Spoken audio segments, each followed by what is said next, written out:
Welcome to the Filmcast Top 10 Films of 2022. If you want to hear our whole conversation with our year in review, be sure to tune into thefilmcast.com. Let's get to our top 10. Let's start with Jeff Kanata. Jeff, what was your number 10 movie of 2022? Well, typically I use my number 10 to make a statement or fit something in. Last year it was Don't Look Up, if you recall, was my number 10 movie of the year. I know it's we do use that one quote quite often. So right. We really did have everything. We really did have everything, yeah. We did have everything. This year, my number 10 movie is Dan Trachtenberg's Prey. Nice. Why do you want to hunt? Because you all think that I can't. And there's no way this was not going to be on my list, but I also felt a little guilty putting it any higher than 10 because this is one of my best friends taking a character that I grew up with that was part of my and his origin story of the love of movies and expanding on that character and that lore so much that it will forever change the franchise. It has left an indelible mark on that franchise. And that's, as my friend doing that, I'm proud of him and amazed by that. He knocked the movie out of the park. I think it is so much fun. And I cannot separate my enjoyment of the movie from my excitement for him and my joy at witnessing his talent.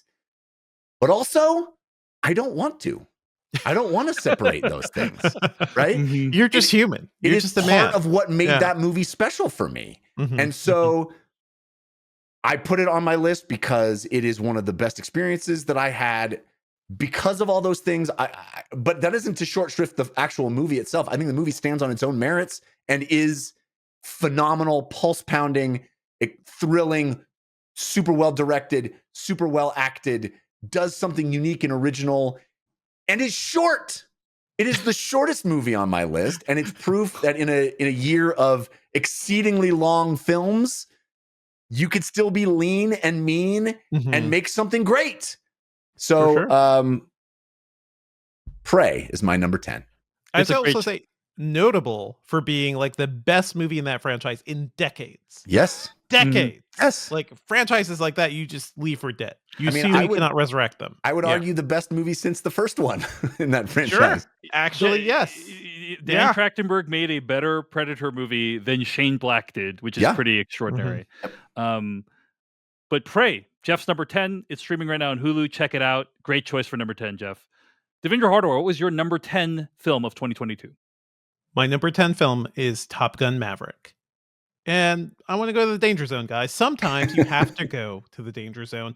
And I have to say, against all odds, this movie worked for me as a sequel, as an action movie. It's a testament to the power of action filmmaking, practical effects, and let's face it, the complete star power of Tom Cruise. Like he's a major element of what makes this movie work. It also feels like when I saw this movie, I was like, oh man, is the summer blockbuster back? Feels like we're back. Feels like it's coming back. It just felt like a shift, happening in cinema again. And it just made me energized. I didn't get to see it like multiple times in theaters like so many people did, but oh man, I saw it in a crowd and that crowd loved it. And I loved that experience. So yeah, Top Gun Maverick, freaking loved it. That's why it's my number 10. Great choice for number 10. Yeah. Top Gun Maverick streaming right now on Paramount Plus. You keep saying that, Dave. And one of the things I was going to mention before we started, and I forgot to, is I think this year's, I don't know what's on your lists, but I would venture to guess, like mine, there is a bigger percentage of movies that you can go watch right now than ever before. You can, in the comfort of your own home, you can watch more movies on my top 10 of the year in the moment that we're releasing this episode than actually ever my entire before. list. Yes. Yeah. It's extraordinary. And a big part of that is because the window between theatrical release and streaming release has whittled down to almost like nothing. 3 weeks for some wild. It's only longer window if it's like a huge hit movie like Top Gun Maverick, which only hit Paramount Plus recently. Yeah, even though it came out in May. So Spielberg got 3 weeks with Fablemans, basically. Like it was. I don't even know if it was that long, but it was probably around really 3 quick. It was probably really around fast. 3 weeks. Anyway, Good point, Jeff. Good point. My number 10 movie of 2022 is Athena. Nice. Romain Gavras' movie Athena takes place in mostly long continuous shots with intricate choreography and just gorgeous compositions. But its subject matter is very serious. A 13-year-old boy has been murdered by law enforcement officers, and Athena covers the aftermath of that death inside a housing complex. I didn't love the script, which I felt really drops the ball towards the end of the film, but that doesn't change the fact that this is some of the best, most bombastic, most incredible, most bold and courageous filmmaking I've seen this year. And I'd also argue this movie has probably one of the best opening shots of any movie out of the year, if not the last few years. Just unbelievable work. So just like it's a sheer act of filmmaking, I have to respect it. Like whether or not I like the script or whether I like the themes or whatever, it's like, dude, you just have to like pay homage to the fact that somebody accomplished this thing, and it's really, really impressive. So that's why Athena is my number 10 movie of 2022. Great pick, Dave. Great pick. Thank you. Okay, let's get to number 9s. Jeff, what is your number 9 film of 2022? My number 9 film is The Unbearable Weight of Massive Talent. Ooh. Wow. You've lost some of your talent as an actor? No. Now, you'll probably notice that this year's list for me, my list this year, that I put a lot of value on movies that are fun, that made me feel good. I think maybe I needed that this year, and I'm not going to apologize for it. I don't think there was any movie that made me laugh harder than this one. I love the meta nature of it, seeing Nicolas Cage take the piss out of himself, but also, you know, we talk about how 2022 was full of movies about the love of movies, the impact of movies like The Fabelmans and Babylon and Empire of Light. But this one is about that too, but it does it in a much less austere, much more self-effacing way. And I found that very charming. I saw this movie with my wife in the theater, which is a very rare occurrence these days. I can count on one hand. I know how that is. Yes. Yeah. Since the birth of my son 6 years ago, I can count on one hand the amount of movies that we've seen in the theater sitting next to each other outside of our home. And we were both doubled over with laughter, guffawing at this movie, looking at each other with tears streaming down our face because we were laughing so hard. And that is one of my favorite memories of watching any movie in 2022. So I give this movie a lot of credit for that. I think it's super fun. I had a blast with it. It's smart. It's clever. It's my number 9 movie, The Unbearable Weight of Massive Talent. I had a great time with The Unbearable Weight of Massive Talent as well. It's a really fun choice. It's nice to see Nicolas Cage can poke fun at himself. And also, Jeff, extremely minor spoiler for our follow-up episode, but you did list this as one of your most anticipated films of this year. So, oh wow, hey, great! Yeah, you called that you would like it. You called that future Jeff would like it. So nice job, past Jeff. That's Jeff Kanata's number 9 film, The Unbearable Weight of Massive Talent. Devindra Harder, what is your number 9 film of 2022? My number 9 movie is Glass Onion. You must be really great at Clue, huh? I'm very bad at dumb things. It's perhaps the most fun I've had in theaters this year, and I just talked about that actually. It's a brilliant murder mystery while also being like a genuinely insightful takedown of some of the worst people in our culture right now. And you know what? Maybe I'm just a sucker for Rian Johnson movies, but I love the way he surprises us. Like, he is a filmmaker who's clearly having fun and delight at what he's doing and at telling a story and, you know, delighting an audience. I just really appreciated that. So yeah, I didn't think I would like a sequel to Knives Out more than the first movie, but I genuinely do, and I can't wait for the next one. Like, there were stories like he's already starting to write it. I hope this goes on forever. I hope this is his, like, more so than Star Wars or anything else. I hope like this is the thing people remember Rian Johnson for. Glass Onion, by the way, the full title of Devindra, I believe, is Glass Onion: A Knives Out Story, or Knives Out Mystery. That's not how it is in the movie. I don't believe Rian Johnson likes the full title that much either. So. Do you think the third one is going to be a Knives Out mystery, or will it be a Glass Onion mystery? I think it'll be a Knives Out mystery. They're just going to use knives. But I think Jeff, you very aptly said, like, it should be called a Benoit Blanc mystery, right? Yeah, it will. There are no rules. They can do whatever they want. Yeah. They're going to have like Fast and Furious style titling, which is just so chaotic all the time. Okay, well, that's a great choice for number 9. Glass Onion, A Knives Out Mystery is streaming right now on Netflix. My number 9 film of 2022 is Fire of Love. Wow. Fire of Love, streaming right now on Disney Plus, is about 2 volcanologists, Katya and Maurice Kraft, who spent decades studying volcanoes. In this world lived a fire, and in this fire, 2 lovers found a home. This movie tells their love story, but also the story of their love of volcanoes. The footage, which mostly comes from their archives, is unbelievable. One of the things that attracted the Crafts to volcanoes is the idea that next to a human, or next to a volcano, a human is like completely insignificant. Not just like a physical human, but like in the time span of the universe. Like volcanoes have been around since like the creation of life on Earth, and you're standing next to one, and you're like a blink of an eye compared to a volcano. And there's something really amazing about that you get to experience the enormity of time through volcanoes. And that's what this movie, Fire of Love, allows you to be able to vicariously do. You get to be there while they study these volcanoes really, really up close. Way too close. Dangerously close. Dangerously up close. Yeah. But they did it not just for kicks. They're not just like filming stuff for YouTube. They did it because they wanted to save lives. They did it because they wanted to understand how volcanoes work, to be able to warn people about how volcanoes work. And there's a quote from the movie that's really beautiful. It's very moving to me. I wanted to read it to you guys. The movie, by the way, is narrated by Miranda July, I believe. Love her voice. And she says, quote, yeah. a set of forces collide inside the planet throughout the enormity of geologic time to trigger one instant, an eruption that forever reshapes the Earth. And across humanity's 2 million years, 2 tiny humans are born in the same place at the same time, and they love the same thing. And that love moved us closer to the Earth, end quote. Just this Beautiful. idea that because these 2 people found each other and loved each other, we understand volcanoes more because of it. And and potentially lives have been saved, and certainly like lives have been enriched because of it. It feels like a miracle, and this is the miracle that Fire of Love, the documentary, captures, and that's why it's my number 9 film of the year. Yeah, I saw this as well, and I absolutely loved it. And I just want to there is a turn in this movie where they are just academics, like they just want to explore the stuff for the sake of learning it, and they see the impact of like what one volcano's eruption does on a population. You're like, oh, actually, we should probably be doing even more, about this to help people. And I think that's all fascinating. Like seeing a scientist reckon with the power of their work and like the disconnect that academics typically have, I think, from the regular world. I found that really fascinating too. It's a great film.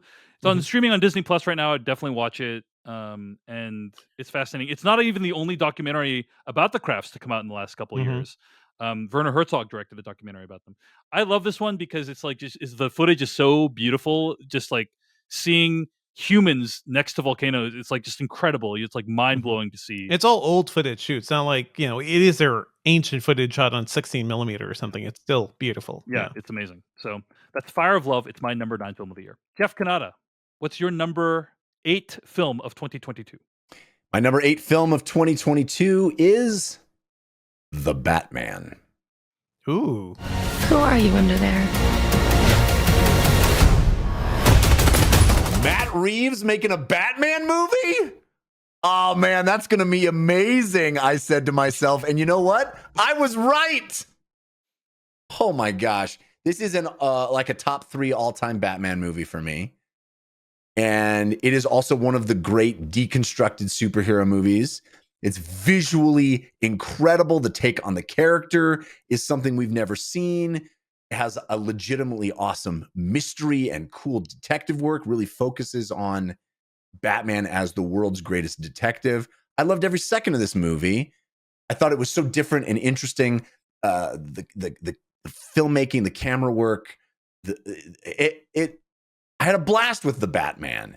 And I think somehow that movie got swallowed up in its early release in the year. And maybe most people didn't love it as much as I do, but I just think this is the best Batman movie in a long time.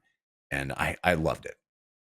I'm amazed this movie exists, to be honest. Like I've always loved Matt Reeves, but to have basically a super long, very emo Batman movie that is, more emo than Batman Returns was. And I always loved that movie for kind of being that. So yeah, totally agree with this choice, Jeff. It's great. Thanks. Well, that's The Batman. I think it's streaming right now on HBO Max. It was a huge hit this year. It came out in March. I agree with you. There's a tendency to forget about stuff that came out early on in the year, when you're making your year-end list. Glad you didn't forget yours from early on this year, Jeff. But The Batman is Jeff's number 8 film of 2022. Devindra Hardawar, what is your number 8 film of 2022? My number 8 movie is The Banshees of Inisherin. I think this is one of the funniest movies of the year and also one of the most devastating. And for me, this is Martin McDonagh's most successful overall film because he was a director that I loved his early stuff. I've never seen any of his plays. I know he has a very unique style, but I loved In Bruges. I loved even Seven Psychopaths, but you could kind of see how he was going down almost like a Tarantino-esque road. And this movie is just him kind of taking a step back and just telling a very human story. And, it's an exploration of our anxieties as we get older and we think about our value to the world. But really, it's about the value of kindness and how, tragically, that's just impossible to keep. It's a really, I have so much fun watching this movie. And I can't wait to watch it with my wife. But it is absolutely devastating. The main takeaway of this is just we are doomed to just lose kindness in some form, even from people we love. So I love this movie, but I'm still thinking about it, and I think it's definitely one of the best of the year. This is my favorite movie that Martin McDonagh's done since In Bruges, honestly. So I'm a big fan of this movie as well. I will reveal it did not make my top 10, but it's definitely barely missed it. It's definitely in consideration. I love this movie too. The Banshees of Inisherin, it's available right now on HBO Max. My number 8 film of 2022 was All Quiet on the Western Front. Ooh. Edward Berger's adaptation of the German novel of the same name takes some real creative liberties with the source material. The original book was about German soldiers' inability to adapt to civilian life after World War I. This new version on Netflix is less about that and more about the horrors of war more generally and how large the gulf is between the old men who give the orders and the young men who die for them. And I think in an era where a lot of people, a lot of people's exposure to war is going to be through the Call of Duty video games, basically. I think it's important to remember what the horrors of war truly are. Obviously, this is a movie. It's not actually being there on the battlefield or anything like that. But I will say after watching this movie, I was horrified. I was deeply rocked to my core. I was moved. And I think it's a movie that's worth considering, given the tragedies that are taking place around the world today. I think it's just a great piece of filmmaking. It's All Quiet on the Western Front. It's streaming right now on Netflix. Jeff Canada, did you ever finish watching the movie? I know you pieced out after a while. I have not. No, I intend to. And now that especially since you've put it on your top 10 of the year, it is one of those ones you have to work yourself up for. But one of the things you didn't mention is how incredible it looks visually. It's a gorgeous movie. It's amazing work. I watched probably 15 movies in the last week. Just to prepare. Yeah. And this was the only one that I watched that made it onto the list. So wow. Seems like you wasted a whole lot of time, Dave. Probably a more efficient way to do that. Yeah. First of all, go screw yourself. Secondly, many of the movies came really close, and we'll talk about them in our honorable mentions. But anyway, that is my number 8 movie of 2022. I will say there has not been a single overlap yet of the 9 movies. Keep it up. Pretty wild. Here we go. Yeah. All right, Jeff Canada, what is your number 7 film of 2022? My number 7 film is Triangle of Sadness. Triangle of Sadness is a movie about wealth and power and beauty that somehow manages to be wickedly funny, insightful, unexpected, and really fun. I had no idea where this movie was headed. It continually surprised me, but it also felt inevitable at the end. I loved hanging out with these characters. I cackled with laughter. I also, was left pondering the world as it stands now. I thought this movie was fantastic. Triangle of Sadness, my number 7. It's a great choice. This is the first one I think that's not streaming on. You can buy it and rent it, but I don't think you can actually. I don't think it's on a service right now. But yeah, it's available for video on demand. This is a great pick. Devindra, did you ever get around to watching Triangle of Sadness yet?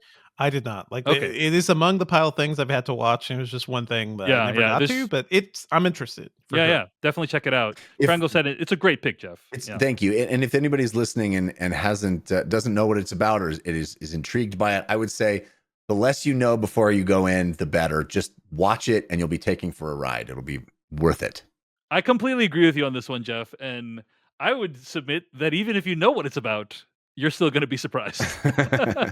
So anyway, that's Triangle of Sadness. It is Jeff's number 7 film of 2022. Devindra, what is your number 7 film of 2022? Now we're going to get ready for the surprises, guys. My number 7 movie is The Woman King. Ooh. I think this is the closest we've had to an Akira Kurosawa movie in the past few decades. Fight or we die. I think this movie, it's a gorgeous epic. It has incredible action, super memorable characters, and I think it deserves love for finally bringing the story of the Agoge to the big screen. It's something I've read about. We've seen it on the small screen. It was in Lovecraft Country for a bit, I believe. And this movie also proves, like, once again, Viola Davis just a king, like a king in my heart, at least. Like I recently, queen, I think is the technical term, but whatever. I mean, the movie would beg to differ. So yes, yeah, fair enough. That was the joke. Yeah. I just rewatched this movie with my wife, and she absolutely loved it as well. Like it is just beautiful to like see a movie telling a story like set in Africa and about like actual real life history that I think a lot of people just have not heard about. Like maybe the closest they'll get to it is Black Panther and the female warriors like there. That is a reflection of what happened in the past, but I think this movie certainly takes its liberties with history and everything. But as an epic, as a sort of movie that we used to get back in the day, I think it is a brilliant throwback and fantastic. Yeah. It's a great choice, and Viola Davis is incredible in it. She deserves like Oscar love and awards love and so on. For those, her arms alone, she's incredible. The arms look amazing in this movie. It's arms, future arms goals, basically. Great arms, great flying weapons, jumping with weapons, amazing. Yeah, that's Devindra's number 7. It's The Woman King. My number 7 film of 2022 is RRR. My biggest regret this year was not making it out to an in-person screening of RRR. You'll have many chances. Yeah, like, apparently this is like an incredible theatrical experience. Everyone who's gone has said it's amazing. S.S. Rajamouli's action epic has everything. Spectacular, over-the-top action. British people getting tormented. But most importantly, as we covered on this podcast, it's earnest. It's okay with being cheesy. It's okay with being heartfelt and fun. And in a year where people are really looking for hope and fun and just a wild ride, it's a perfect film. So it was a great time. We all loved it. And it's worth checking out. I wish the original Telugu language version was available on Netflix. Unfortunately, only a dub is on there, but it's still accessible to everyone. And it's still a great time. So the movie's RRR. It's my number 7 film of 2022. Great pick. Thank you. So we are 12 films in and no overlaps yet. Now, I suspect that's going to stop real soon, but I just wanted to say, hey, we got pretty cool. 12 movies in. Well, what a year. A lot of movies. Yeah, what a year. Yeah. So much diversity in the picks. Okay, let's get going. Let's probably start getting some of these repeats here. Jeff Kanata, what is your number 6 film of 2022? My number 6 film of 2022 is Women Talking. We could not endure any more violence. This is a devastating, emotional wallop of a movie. It's kind of like what Mass was for me last year. Mass made my list right around. It was also around this point. I think you put Mass at like number 5. Number 5 was Mass. Yeah. That's kind of where it feels like these movies live for me, where it's they come out of nowhere and they just get right in the middle of that. Not sure I could repeat a view. It's rough, but man, powerful performances. I'm so glad I saw this movie. Some of the best actors working today, taking on a subject that is very relevant, very topical, not just relevant, but vital. This is a vital topic that needs to be talked about and wrestled with in great art. And the movie really is what its title suggests. It's just women talking, but it feels like a freight train. I was a complete mess by the end of this movie and grateful for the experience. I think this movie should be seen by everybody. It is incredible. Women Talking, my number 6. It's a great film, Jeff. I saw Women Talking as well. I really, really liked it a lot. And yeah, I left with the same impression of like, these are some of the best actors alive. And, you know, Sarah Polley basically got a bunch of them all in this one movie, and they all acted their hearts out. And it's amazing to watch. It's obviously very thematically resonant with today's society as well. Like, it's about a story that doesn't take place. Well, actually, I won't say when it takes place, but I'll say that I will say that that the themes of the movie are still very relevant today for various reasons, and so I love the movie as well. It's a great pick, Jeff. So yeah, I wish I had a chance to see this. Like, I couldn't make it out to the theater. It's one of the first movie we've talked about that is theatrical only right now. Yeah. Yes, it is currently in limited release as we speak, but I'm sure literally by end of January you'll probably be able to watch it at home. But I would suggest if people get a chance, it's worth going to the theater for. It's worth being locked in a dark room with this movie where you can't escape to your phone, you can't escape to other distractions, because it really is people in a room talking about very difficult things. And I was so glad that I was in that room with them. Agreed. That's Women Talking. It's Jeff Kanata's number 6 film of 2022. Devindra Hardawar, what is your number 6 film of 2022? I feel like this is the number for just the devastating movie. So my number 6 movie is Till. I think it's an absolutely devastating film about Emmett Till's lynching. Those pictures of your son change people's lives. And like so many of these, it seems all the more relevant today.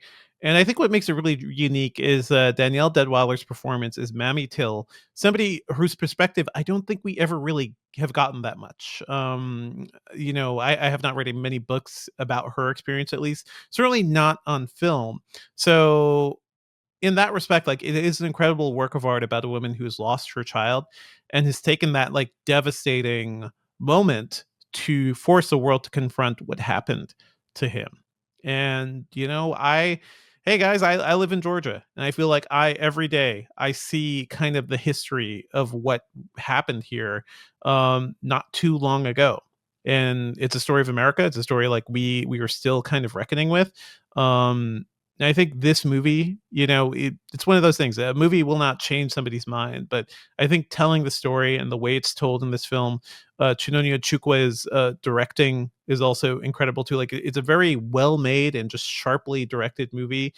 Danielle Deadwyler is surely going to be one of those actors who is going to just get better and better over time. Like, she has tremendous work ahead of her, so I cannot wait to see that.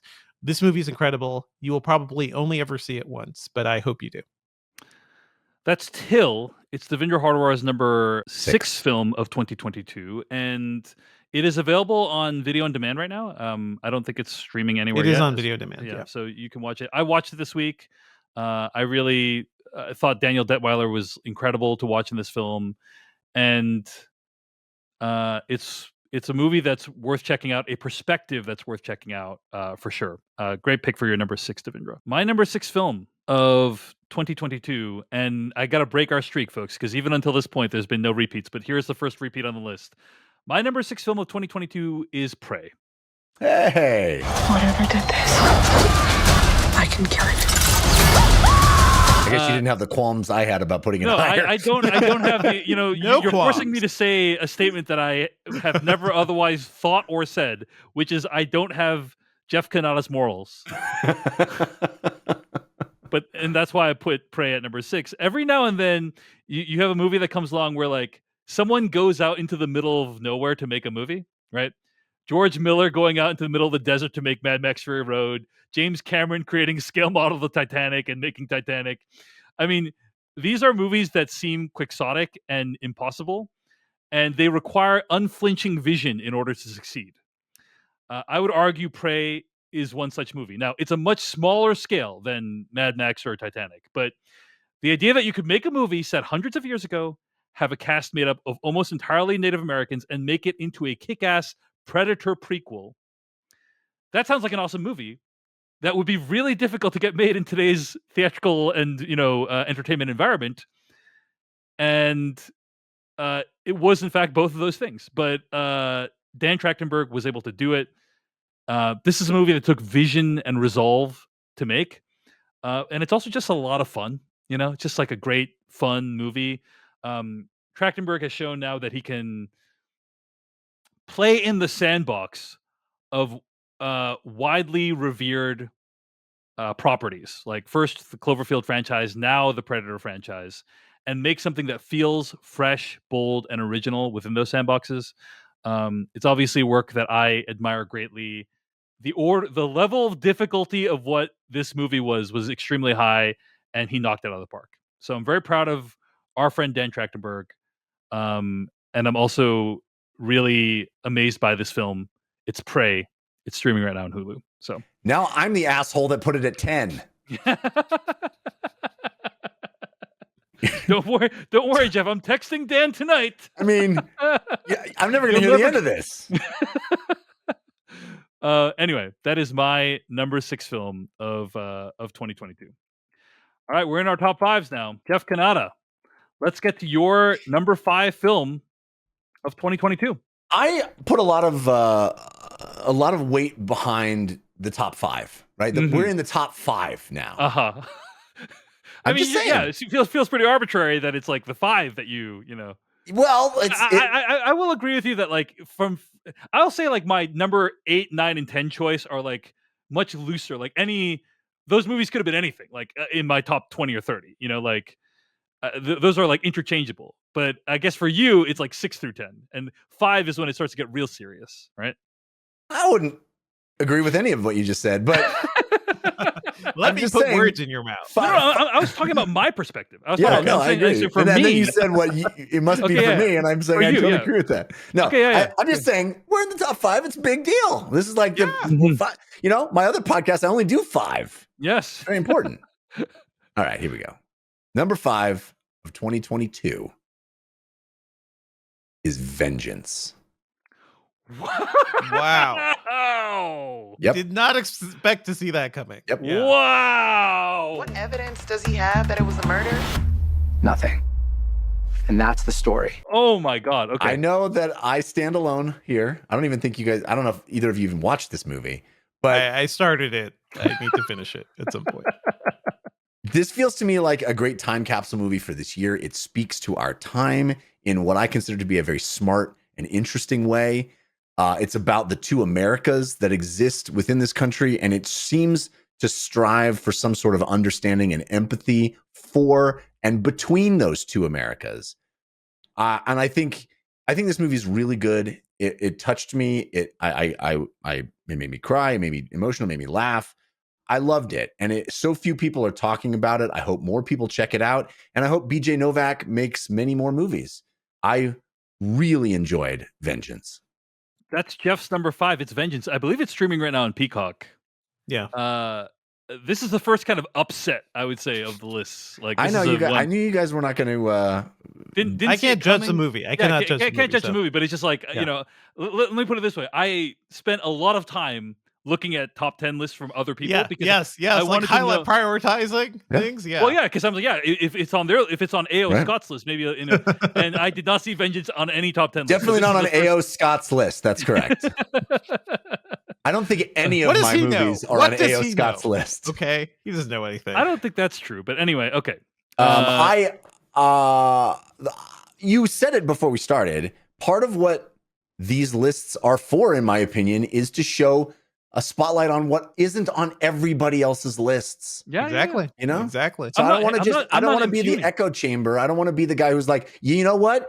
A.O. Scott's right, everybody. No need to listen to the Filmcast. Just go read A.O. Scott's list, like Dave does, and just copy it down, just word for word what A.O. Scott writes. Wow. Okay. I wasn't trying to get away. Just get away, A.O. Scott free. You know what I'm saying? I wasn't trying to impugn, Jeff. Wasn't trying to impugn. I think you were. I'm just saying, hey, you're noting the top 5. I'm saying, hey, this is the first big upset in the list. Yeah. in my opinion. I love the movie, and I'm not going to apologize for it. Nor do I expect you to. Okay, that's Jeff's number 5 movie of the year. It's Vengeance. And I think it's streaming on Peacock. Okay, Devindra Hardawar, what is your number 5 film of 2022? My number 5 movie is RRR. So we're finally crossing over. You know what, guys? I am so glad there's an Indian movie that's really taken off in America that's not directed by Danny Boyle. I think that's pretty great. I think RRR is everything I go to the theaters for. Incredible action. It's a tale of love. This time it's brotherly love. And there's plenty of betrayal in there too. It's open-hearted in a way we rarely see, like you've been saying, Dave. I think it's ridiculous in all the right ways. Like it's a good time. It's a good crowd experience. And I feel like we all needed it this year. So to see it take off in the way it did, to see like American audiences certainly kind of latch onto it. And also to see like actual, South Asian people just really having a ball in theaters in America around this movie too, I think is fantastic. So I love everything about this movie. I cannot wait to show it to everyone. I do kind of bring up like, have you heard the gospel of RRR to so many people these days?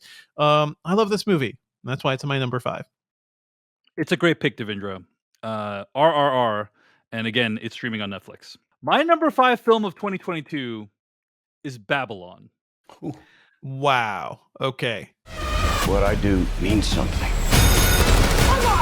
So I've talked a lot about filmmakers this year experiencing anxiety about the state of the industry and how we've seen it through various movies. Spielberg's The Fabelmans, Sam Mendes' Empire of Light, and to a much lesser extent, Iñárritu's Bardo. Out of all of those movies, this is my favorite. This is a movie seems to hate. Yeah. This is a movie that felt alive.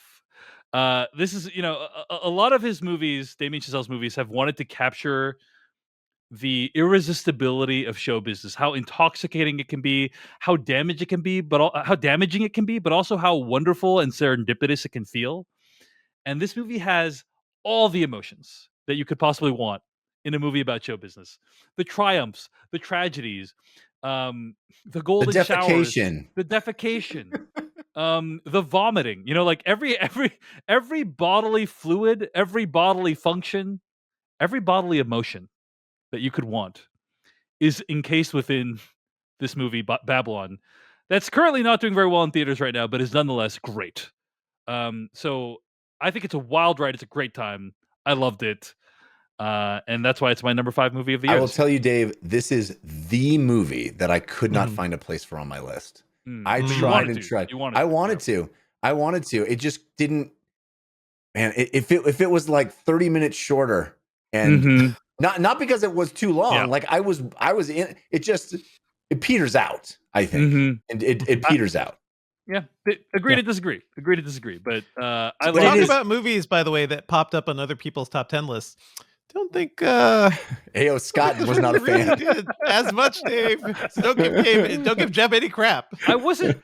I was not trying to give him crap. Okay, I'm just saying. I just wanted to note the moment. Okay, all right. That's all I was. Leave Jeff alone, Dave.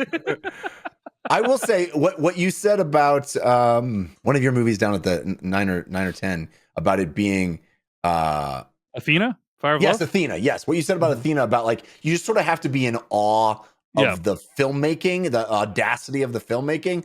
I apply that to Babylon as well. I think that is the first like hour and a half of that movie, even to 2 hours of that movie, is you just have to be in awe of it. It's insane. And I can't rewatch it. Yeah. It's so I will not pull a Dave Chen and shame you for your pick, Dave.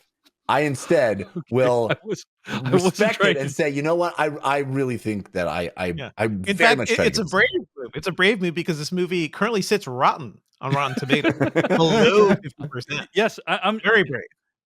Jeff likes to like amp up the emotion and the stakes of his pod. I'm just trying to take a lesson from Jeff Canada. But hey, F me, right? F me for trying to like do what Jeff Canada has tried to teach me to do. Okay, sorry, my bad. F me. Throwing Jeff under the bus and then pulling him out. Okay. All right. Let's get to number 4 movies. Jeff Canada, what was your number 4 film of 2022? My number 4 film of 2022 is RRR. Whoa, the highest of all of us. That's right, baby. I love this movie. as you guys have already enumerated, I'm just going to reiterate everything you already said. It's exuberant. It's fun. It's unabashedly over the top. It keeps outdoing itself over and over and over. It's a movie that is always on 11. The action is on 11. The dancing is on 11. The friendships and love affairs are on 11. It's a total blast from start to finish. It's a movie that put a smile on my face for 3 hours. Like my co-hosts, I loved RRR. In fact, evidently, numerically, I liked it more than them. Mm-hmm. Wow. I guess you're a better person, and I'm better friends with Dan Trachtenberg. You got my beat. Yeah, it's quantifiable now. I think this is the first film that has been on all 3 of our lists so far. Yeah, there you go. Yep. But much deserved. Yeah, much deserved. That's RRR, Jeff Canetta's number 4 film of 2022. Devindra Hardawar, what was your number 4 film of 2022? My number 4 movie is Tar. Wow.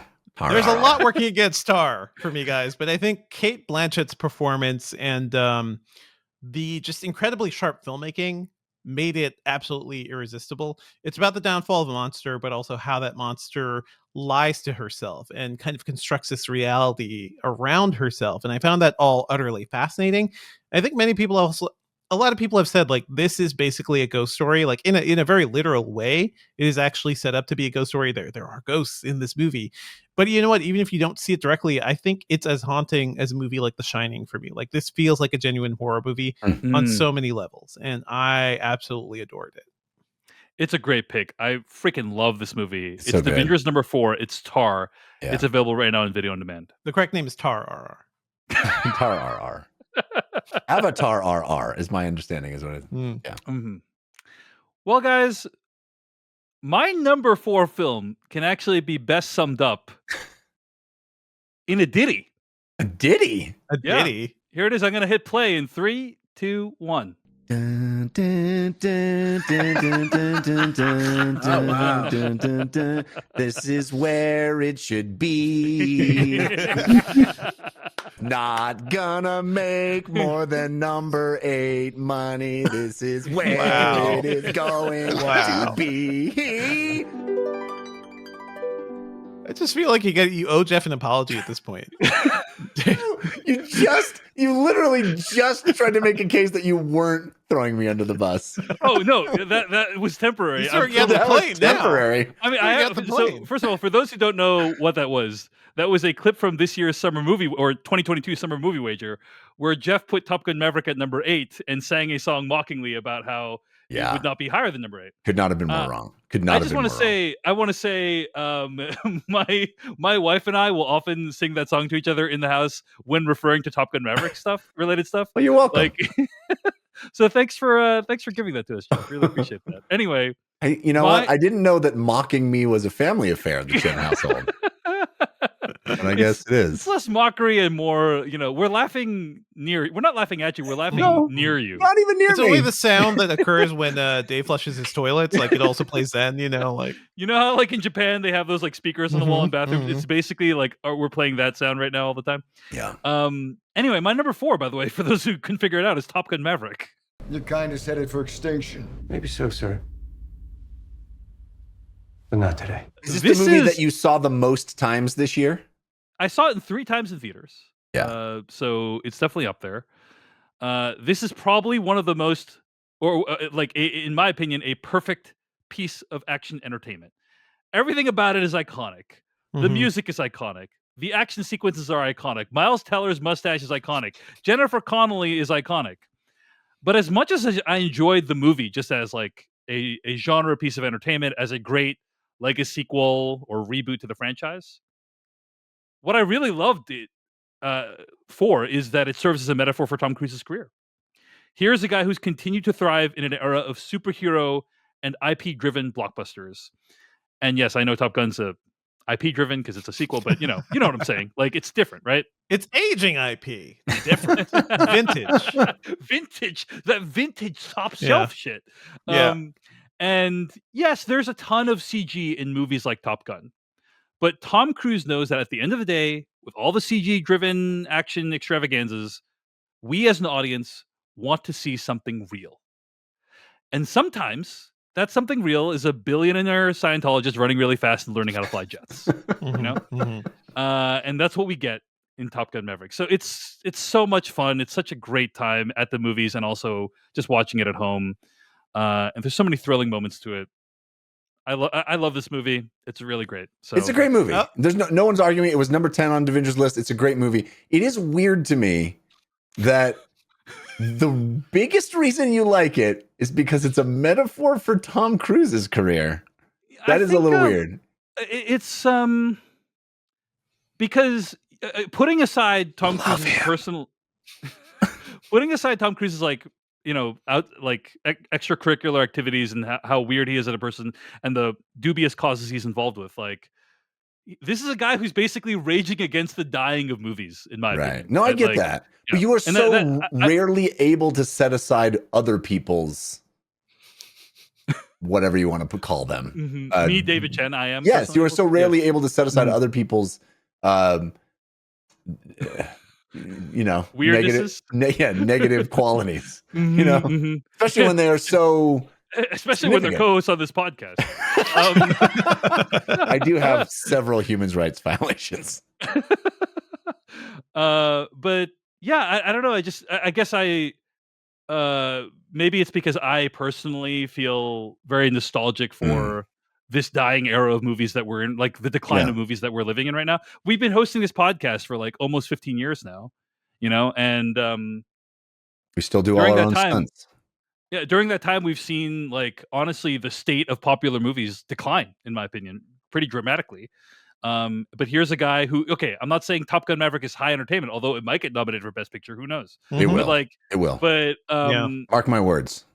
But I appreciate the spirit of wanting to show us something real, like that John Hammond speech in Jurassic Park. Like, I wanted to show them something real, something they could see and touch. And obviously it went great for him in that movie. So he never did anything wrong. Oh man, they let Tom Cruise out of the park. What are we gonna do? He runs just as fast as that T-Rex. Must go faster, Tom. Top Gun Maverick, it's my number 4 movie of the year. All right, folks.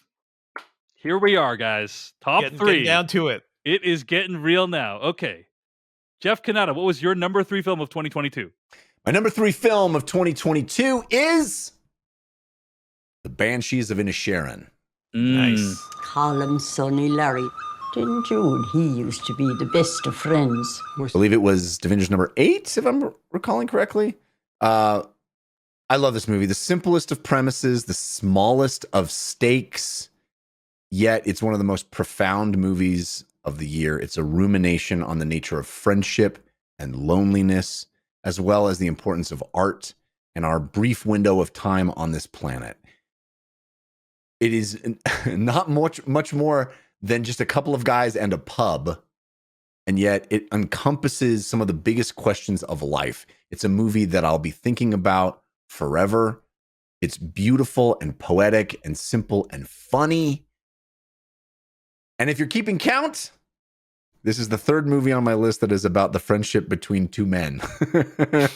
Nice. It was a good year for friendship between men. What was the other one, Jeff? There was RRR, of course, and Unbearable Weight of Massive Talent. Yeah. Sort of Top Gun too. Yeah. Well, that's not on my list, but yeah. So Banshees of Inisherin is my number 3. Streaming right now on HBO Max. Great choice, Jeff. Love that movie. Devindra Hardawar, your number 3 film of 2022. My number 3 movie is Decision to Leave. I think Park Chan-wook is my favorite working filmmaker. Like, I say that often, and every time I see his movies, I'm like, God damn, this guy can make a movie. This is an engrossing detective story. It's an enigmatic love story. It's a compelling character study. It's all of these things, all told with a filmmaker who just looks like he's having a ton of fun. Just every scene, every setup of this movie. Go back and go check out that special effects behind the scenes reel of like how they did some of these shots. He is just having a ton of fun here, and I love being in the hands of a confident filmmaker. I feel like I always feel that with Park Chan-wook movies, but especially in this one, it's like he's basically one-upping Hitchcock at the same time. as like he is trying to like chart into something new with a lot of his shots and like a lot of his technique. So I really enjoyed watching this movie. I cannot wait to rewatch this with my wife and with other people. But just as a technical exercise, I look at this movie and I'm like, man, this is incredible. And this is incredible in the way, like, I like Athena quite a bit. That's going to be in my honorable mentions. But this is just like quietly, like, how did you get that shot? Like, how are these people in the same, like, how are these things working? I just love it. Love Decision to Leave, and I hope everybody checks it out. I think it's a great pick, Devindra. I really liked it as well. It's not in my top 10. It is in my honorable mentions. So we kind of swapped places there with the Athena and Decision to Leave. But it's a great pick. I'm really glad it's in at least one of our top 10s. And it is, as you said, it is technically incredible. Just the vision to put those shots, to tell the story with those shots, amazing. That's Devindra's number 3. My number 3 film of 2022 is Triangle of Sadness. The ship is going under. I think we as a society are in the midst of experiencing a bunch of anxiety and a bit of a reckoning around class. I mean, it's been a topic of several movies even this year. I'm specifically thinking of The Menu and Glass Onion. Mm-hmm. And I think the pandemic really amplified these ideas. According to Forbes magazine, this article from a year ago, the 400 richest Americans added $4.5 trillion to their wealth this year, which is a 40% rise. Meanwhile, poor people obviously suffered horribly during the pandemic and dying and getting sick in large numbers. So if you think about it, society arbitrarily hands out these pieces of paper to some people and not to others. Most of the time, by the way, it's not even pieces of paper. It's like lines of code in a bank computer, right? And we treat people with more paper differently than we treat people with less paper. We treat people with like different lines of code in a computer better than we treat people with other codes. We treat people with families who've been around longer and who may have been up to some shit hundreds of years ago, you know? Yeah, better than we treat, other people. And this is the absurdity that I think Triangle of Sadness tries to illustrate. It takes this idea to its logical extreme, and the results are hilarious. They're cringy. They're painful to watch. But this is also a movie that kept surprising me. Whenever I thought, this is the movie we're watching. This is where the movie's going to end up. It kept one-upping itself all the way to the end. And I love that about this film. It was such a delight to watch. It's relevant to what we're dealing with in our society today. It was a great time. I loved it. It's Triangle of Sadness. It's my number 3. It's available right now on video on demand. Terrible title, unfortunately. I think it's off-putting to most because you expect it's going to be this weepy thing that it is not. Totally. But it is a great time. And again, I will reiterate, go in blind. It's a blast. Indeed. That is my number 3 film of 2022. All right, here we go. Jeff Canada, what's your number 2 film of 2022? Number 2. Wasn't easy, guys. Number 2. Avatar: The Way of Water. Wow. I'm stunned. Shocked. I am stunned that this is not number 1. Now I'm like, yeah. Now I'm like, I have all these thoughts running through my head about what number 1 is. It was not easy. This was not easy for me to put at number 2. Incredible. Everybody knows how I feel about this. Somehow,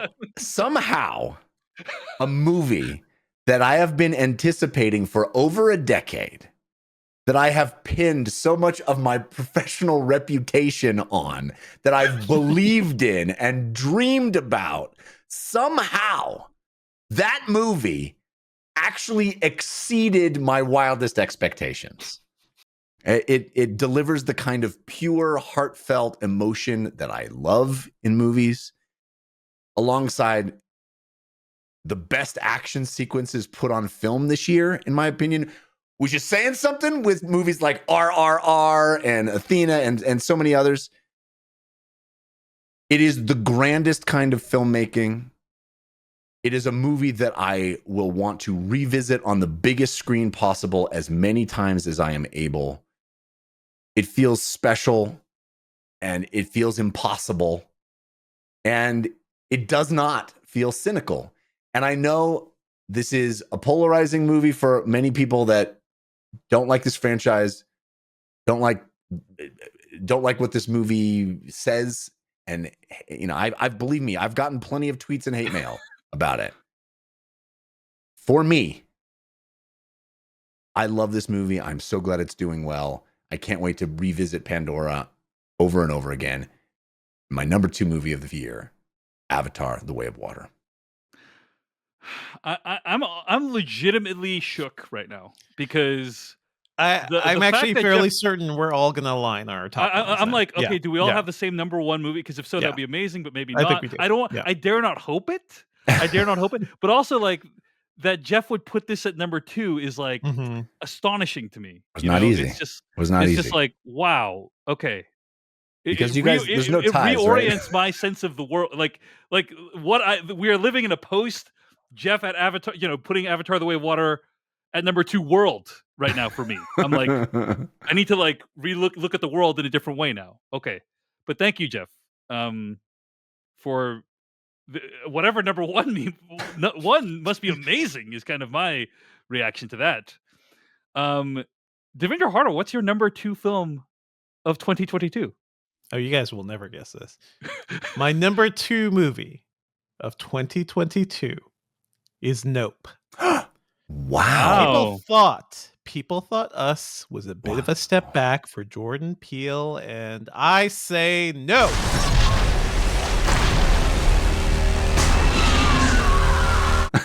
I love that movie because it was weird. It took so many chances. Jordan Peele went from having like a straight out hit, like his debut hit, where everybody loved him. Everybody wanted to see like what else he would do. He took that blank check and just like ran with it with Us. And I think Nope kind of continues that trend.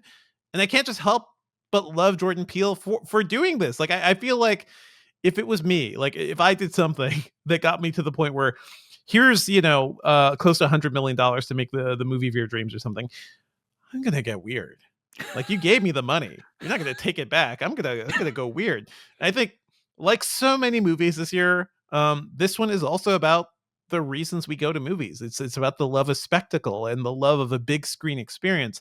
But I think also like Babylon, it also reflects on the cost of that spectacle in ways that are, elliptical and a bit enigmatic, but in ways that I have not stopped thinking about since I've seen this movie. I've rewatched it at home. It doesn't hit quite as hard at home because like you kind of need the big screen, but oh man, that big screen experience sure was something. And it just, I love that Jordan Peele is just like, he's not selling out. He is not taking it easy on the audience. He's not like making easy awards movies or anything. He is being weird and using all of his clout to be weird. And I really appreciate that. It's definitely out there. It's one I've seen on a lot of top 10 lists as well, Devindra. I think it's a great pick. Devindra's number 2 pick is Nope. Very surprising to me. That's yeah. Good movie. Good movie. All right, my number 2 film is Tar. Wow. Tar is a movie about a conductor, but it's also a movie about the life of an egocentric talent, how they act, how they perceive their own actions. That's what makes it fascinating. But the movie also holds up a mirror to us. What do we as a society allow talented people to get away with? What compromises do we make in the pursuit of brilliance? And that part I find equally fascinating. Cate Blanchett obviously puts in the performance of a lifetime, but it's also the movie's direction, which often consists of static shots that let actors play out the dynamic between them, all while they're framed by this gorgeous concert architecture. That's also really, really impressive. I mean, on that framing, there's this idea that there's this edifice of formality and respectability that's hiding something dark and more sinister within. And I think that comes out in many, many of the scenes of this movie. I just think it's brilliant. It's a movie that you can dissect and analyze for a long time to come. People will be talking about this movie 5-10 years from now and like going frame by frame and trying to figure out what its ending means and all this stuff like that. It's one of those movies that really rewards deep dives. I really liked it a lot. And that's why Tar is my number 2 film of 2022. Wow. I know it spoke to you in a lot of ways because of the music and how much you've studied music in your life. That's wonderful. Yeah. Well, folks, we've reached number 1. Holy moly, here we are. Oh yeah, it's happening.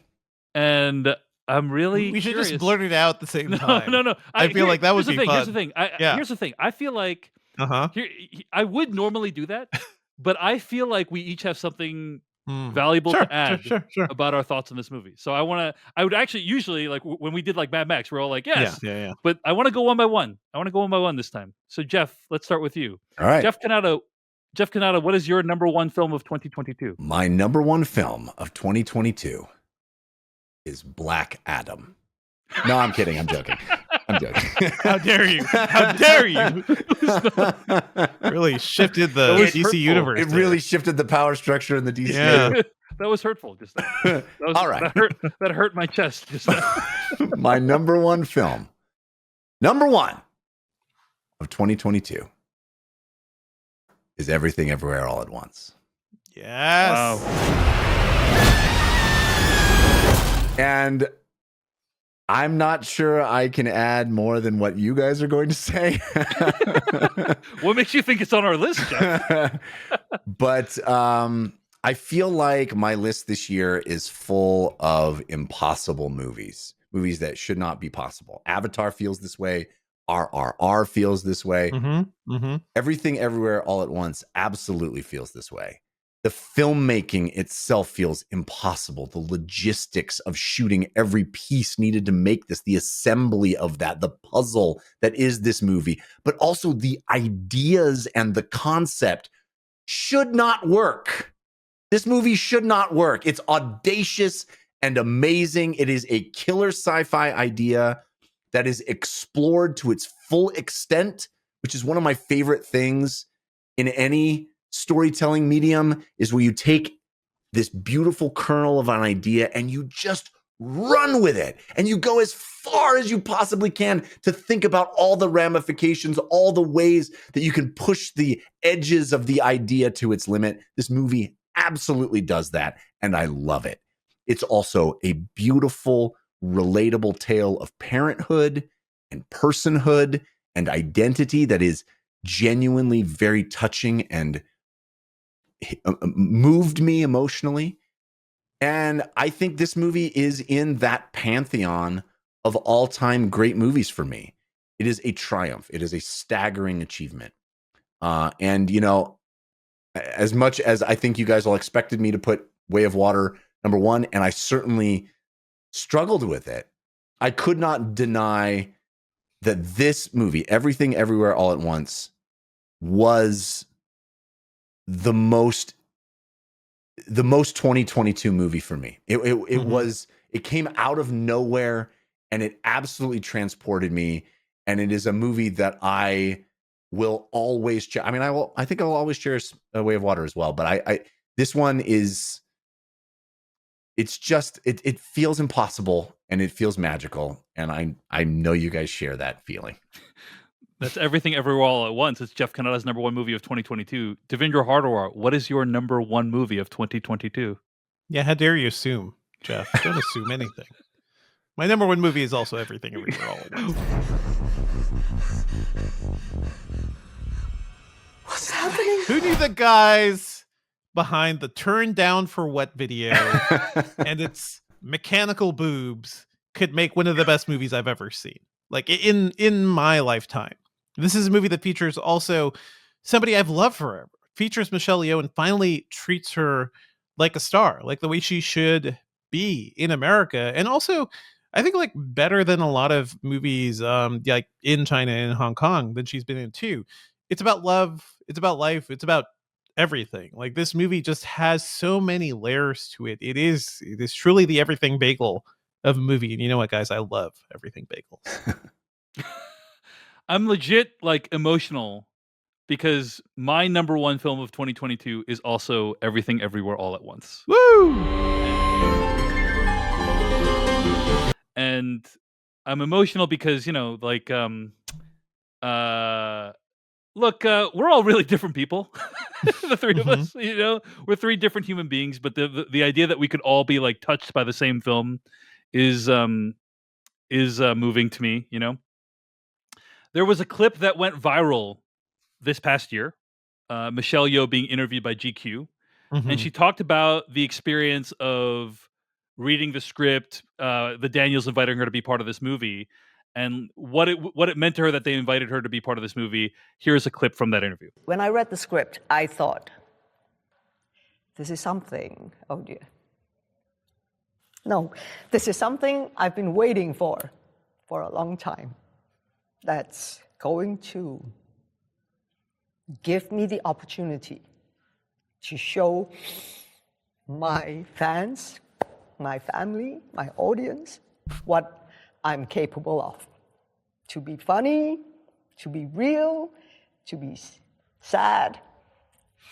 Finally, somebody understood that I can do all these things. I feel like,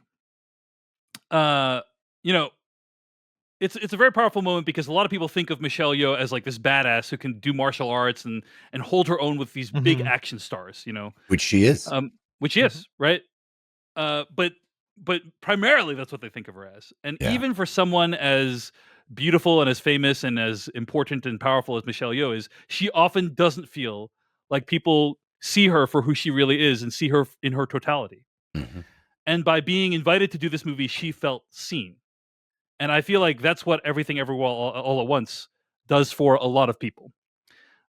This story is about multiverse hopping and how it impacts an immigrant Chinese family. But so many people have found something universal in this hyper-specific plot. The movie was about coming to terms with parenthood, or coming to terms with depression, or coming to terms with ADHD, or coming to terms with the immigrant experience, or whatever you wanted it to be. I personally was deeply moved by how this movie reflected my own anxieties about my upbringing, about generational trauma, how difficult it is to have parents who are from the old world and trying to live in the new world and really just trying to do their best. But that's the gift that this movie gives us. That's the gift this movie has given me, is it helped me to feel seen by a movie. And that's why it's my number one movie of 2022. Wow. Stunner. Yeah. I mean, Stunner. from last year where we all had different number ones, to this year where it all syncs up, I think it's an amazing thing where I think our lists were really divergent. Really divergent. Yeah, really diverse kinda lists, like a lot of different movies on it. So Yeah. probably looks like at least a couple dozen distinct films. So. The only two that were on all three of our lists are RRR and Everything Everywhere and All at Once. Top Gun? No, I didn't have Top Gun on mine. Jeff didn't have Top Gun. Yeah. All right. So I'm going to say, Jeff, I know you want to do honorable mentions of the show. I'm going to tease it for the After Dark. I think we should do it for the After Dark. We're giving it to everybody, so that's fair. Yeah, we're giving it to After Dark. But I want people to listen to the After Dark, as a separate episode. But like, it's hard for me not to try to mention all the movies that didn't make my top 10, though. Yeah. I know, but I want people to listen to the follow up as well. Yeah. So, but yeah, that's our top 10 list. Great list, guys, and this was great. This is the episode that we put the most work into every year, and I can tell you guys put in tons of work into this, and I really appreciate it. So, a big thanks to both of you guys. A big thanks to all of our listeners, and a big thanks to everyone at patreon.com/filmpodcast for making the show possible. So, we hope. Yeah, thanks for coming through another year with us. Boy, the last couple years have been weird. Just in terms of like. The theatrical film going industry, the entertainment industry, our lives, just everything's been so super weird. And I had another kid this year, guys. Yeah, came out of nowhere, incredible. It's popped up, and and we're just grateful that people continue to listen to the show, continue to engage with the show. It really does mean a lot to us. So. And thanks for listening. We hope if you're joining us for the first time in a while, we hope you'll subscribe at thefilmcast.com and consider joining us as we go through this year, because 2023, this is the year that I think movies are really going to come back. I think like this time. I think this time. I legitimately think like this summer movie wager, like when we do it in April, like it will be like closer to back to normal. It's going to be man. I hope so, but I look at the slate of summer movies and I'm not super inspired, but we'll see. I don't know. I feel like the meme of the guy behind the tree, just like fold in my hand, just like, oh yeah, this is going to be delicious. 2023 looks fun. I think 2023 is it's not necessarily gonna feel quote unquote normal, but it'll feel the closest to normal we've had, I think, since the pandemic. Even this year, it just felt like barren at the movies for much of the year. So, so I think this will be a year of returning to normality. I mean, Jeff, look no further than the fact that in the month of our Lord January of 2023, there is going to be a movie starring Gerard Butler called Plane coming out. Plane. Plane. Plain. Yeah. Anyway, that is going to bring us into this week's episode of the Filmcast. And thank you so much for watching or listening. Thank you so much for watching this video of the Filmcast. Check out these other videos that we have available, and be sure to hit like, subscribe, and hit that bell icon to get other videos from us in the future. You can also go to thefilmcast.com to catch all of our audio podcast versions of all of our episodes. And support this podcast at patreon.com/filmpodcast, where you can sign up for ad-free episodes and exclusive After Darks. Thanks so much to everyone who makes the Filmcast possible.